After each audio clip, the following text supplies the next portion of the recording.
for Faith Book, the Book of Faith, the Word of God, the Bible.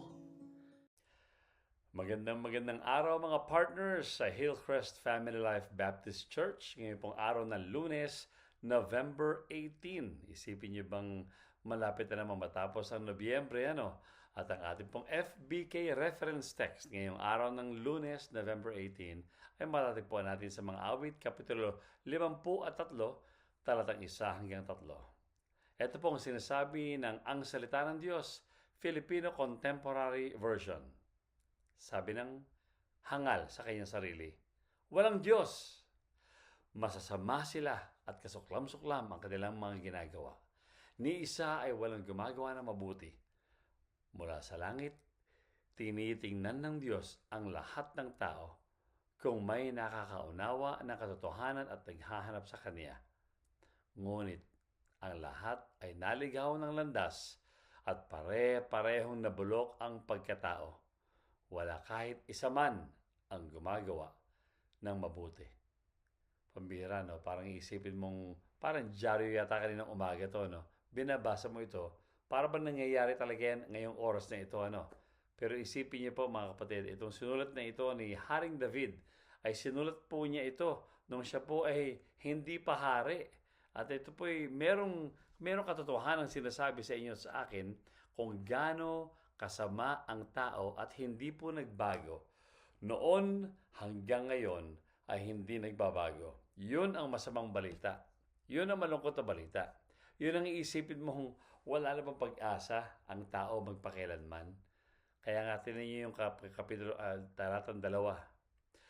Mula sa langit, tinitingnan ng Diyos ang lahat ng tao. Sa madaling salita, inoobserbahan niya sa buong mundo ang lahat ng tao kung sino nakakaunawa ng katotohanan at naghahanap sa Kanya. Alam niyo ang Diyos ay nandyan lang naman. Sinabi nga ng salita ng Panginoon, kapag hinanap niyo siya ng buong puso niyo, ay magpapakita siya sa iyo. Magpapakilala siya sa iyo. Andyan lang naman siya. Pero madalas, dahil siguro sa ating karanasan sa buhay, hindi magagandang mga pagkakataon o mga bagay na nakasakit sa atin, para ba nagtatampo tayo sa Panginoon? Yun ba ang karanasan mo ngayong oras na ito? Kaya ang palagay mo, parang wala ang Diyos o walang pakialam ang Diyos? Ganun ba yung nararamdaman mo ngayon?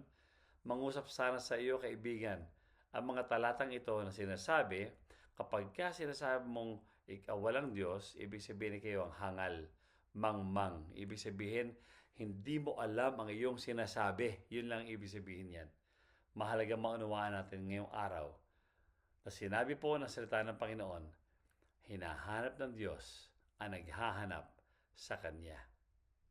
Ang ating pong FBK ngayong Monday sa Ingles ay pinamagatan nating Miserable Monday with FBK.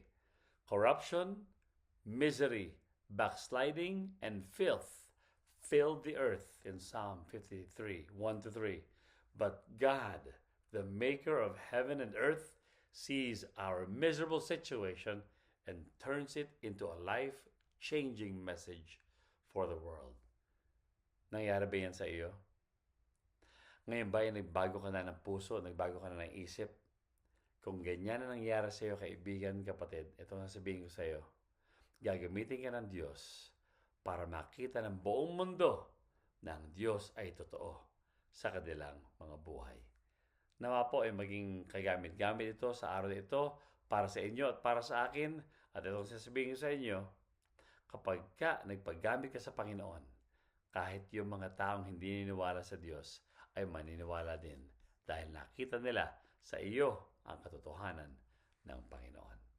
Yan po ang ating FBK, mga awit, Kapitulo 53, talatang 1 hanggang 3. Pagpalain po kayo ng Panginoon. Hanggang sa muli. Paalam.